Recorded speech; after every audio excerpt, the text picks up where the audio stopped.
नमस्कार मैं रोज। जैसा कि आप लोग जानते हैं कि हमने दाऊद के सीरीज का 6 पार्ट कवर कर लिया है। मैं दुआ करती हूँ कि ये सीरीज आप लोगों के पर्सनल लाइफ में फायदेमंद हो।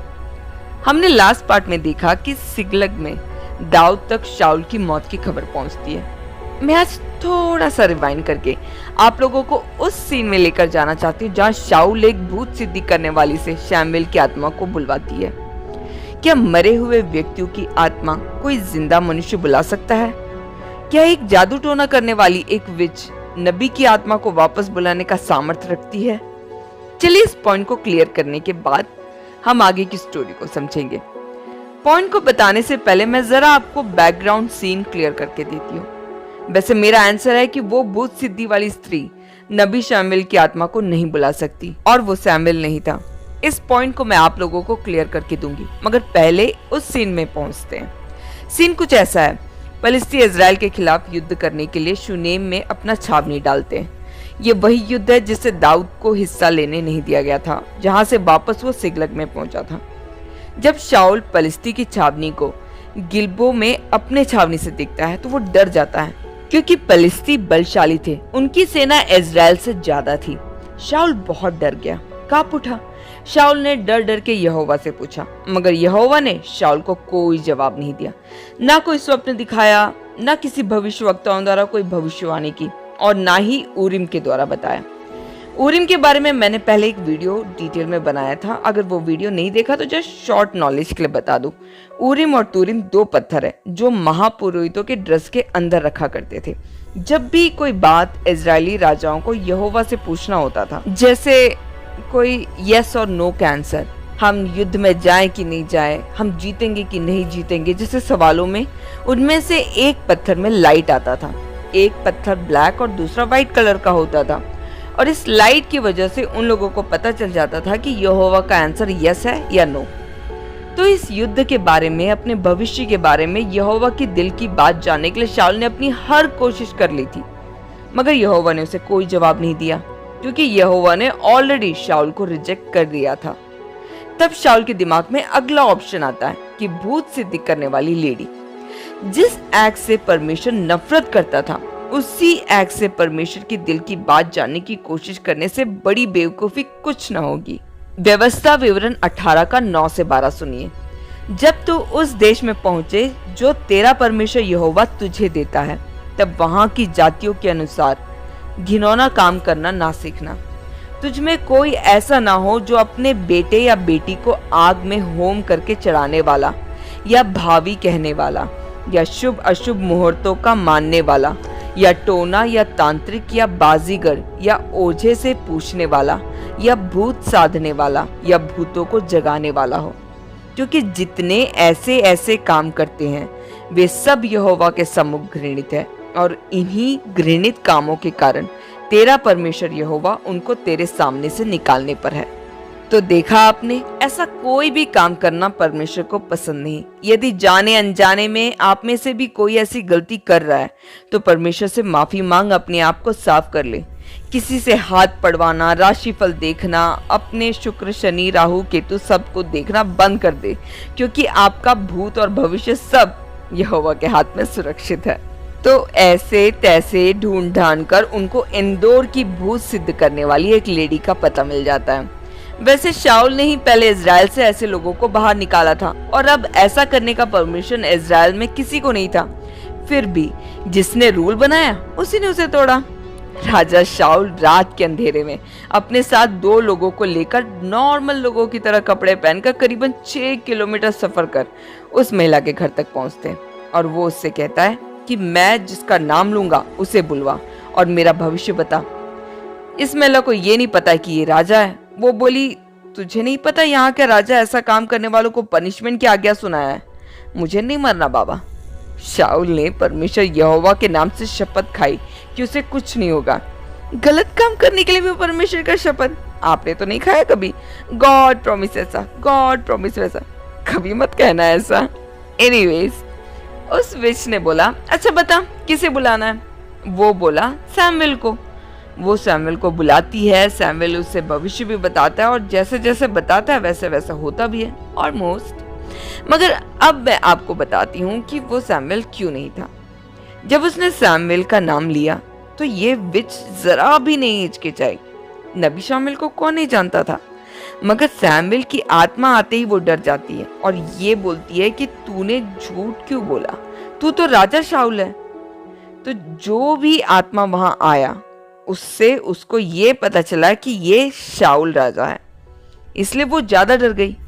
फिर शाऊल उससे बोलता है कि डर मत, ये बता कि तुझे क्या दिखता है। मतलब जो भी प्रेजेंस उस रूम में था उसे शाऊल नहीं देख सकता था, सिर्फ वो महिला बस देख पा रही थी। उसने बताया कि मुझे एक देवता पृथ्वी में से चढ़ता हुआ दिख रहा है। उसका रूप कैसा है पूछने पर वो बोली, एक बूढ़ा पुरुष बागा ओढ़े हुए चढ़ा आता है। ये सुनकर शाऊल को कंफर्म हो गया कि वो शामिल है, हालांकि शाऊल ने कुछ नहीं देखा था। अब बात होती है शामिल और शाऊल में। आत्मा पूछता है, तूने मुझे ऊपर बुलाकर क्यों सताया? शाऊल ने कहा, मैं संकट में फंस गया हूँ, युद्ध होने वाला है, परमेश्वर ने मुझे छोड़ दिया और वो किसी भी माध्यम से मुझसे बात नहीं कर रहा है, इसलिए मैंने तुझे बुलाया। क्या आपको लगता है कि परमेश्वर जब अपने चुने हुओं से शाऊल से बात नहीं कर रहा है तो वो ऐसे तरीके से शाऊल से बात करेंगे जिसके खिलाफ परमेश्वर खुद है? कभी नहीं। शमूएल शाऊल से पहले वो बोलता है जिसके बारे में शाऊल को पहले से ही पता है। फिर वो कहता है कि कल फलिस्तियों के हाथ में तू और इज़राइल आएंगे और तू अपने बेटों के समेत कल मेरे साथ होगा। शाऊल की मौत वैसे फलिस्तियों के हाथ से नहीं हुई थी, उसने तो सुसाइड करने की कोशिश की थी। वो तलवार खड़ी करके उसके ऊपर गिर पड़ा था, मगर फिर भी नहीं मरा। तभी एक अमलेकी व्यक्ति वहां से गुजरता है, जिससे शाऊल रिक्वेस्ट करता है कि मेरा सर घूम रहा है मगर मेरा प्राण नहीं निकल रहा है, मुझे थोड़ा मार देगा? और वो अमलेकी राजा शाऊल को मार देता है और राजा का मुकुट और हाथ का कंगन लेकर दाऊद के पास सिकलग में पहुंचता है। वैसे उसे दाऊद बाद में मार देता है। तो वो आत्मा शामिल का नहीं था। बोलने के पीछे का कारण, पहला, परमेश्वर ने जब अपने माध्यम से शाऊल से बात नहीं किया तो शैतान के माध्यम से करने का चांस नहीं।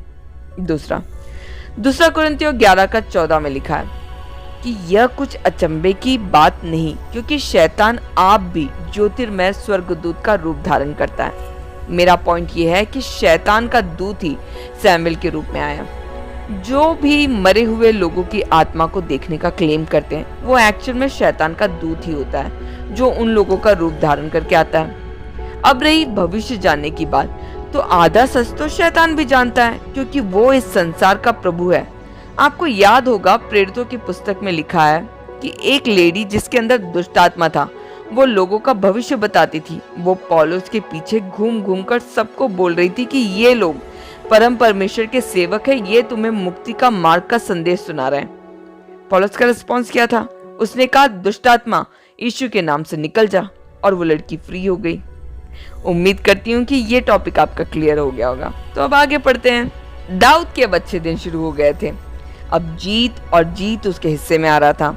दाऊद ने यहोवा से पूछा, क्या मैं यहूदा नगर को जाऊं? जस्ट इमेजिन, कौन पूछता है ऐसा सवाल? राजा बनने के लिए अभिषेक किया गया बंदा, जो राजा उसके विरुद्ध था उसका मौत हो गया। रास्ता भी एकदम स्ट्रेट है, अब पूछने की क्या बात है? यार जाना, बन जा राजा। कब से जॉब ट्राई कर रहा था, एक जॉब का इंटरव्यू पास हो गया। फिर क्या हम पूछते हैं कि लॉर्ड क्या ये जॉब मैं जाऊं, क्या आप यही चाहते हैं? हम कहाँ पूछते हैं ऐसा। हम तो खुद ही मान लेते हैं कि अगर इंटरव्यू कॉल आया मतलब जॉब ऊपर वाले ने ही दिया है। लेकिन दाऊद हमारे जैसा नहीं था। वो हर स्टेप उठाने से पहले कंफर्म करता था कि इसमें प्रभु की इच्छा है या नहीं। ऐसे दाऊद को यहूदा का राजा के रूप में अभिषेक कर दिया गया। शाऊल का एक बेटा जो बच गया था, जिसका नाम था इशबोशेत, इज़राइल का राजा बनाया गया। मगर कुछ सालों में ही दाऊद पूरे इज़राइल और यहूदा का राजा बन जाता है। सिर्फ शाऊल, दाऊद और सुलेमान 3 ऐसे राजा थे जिन्होंने पूरे इज़राइल पर, मतलब यहूदा और इज़राइल दोनों पर राज्य किया। सुलेमान की गलती की वजह से फिर ये राज्य 2 करके बढ़ गया और दोनों में अलग अलग राजाओं ने राज्य किया।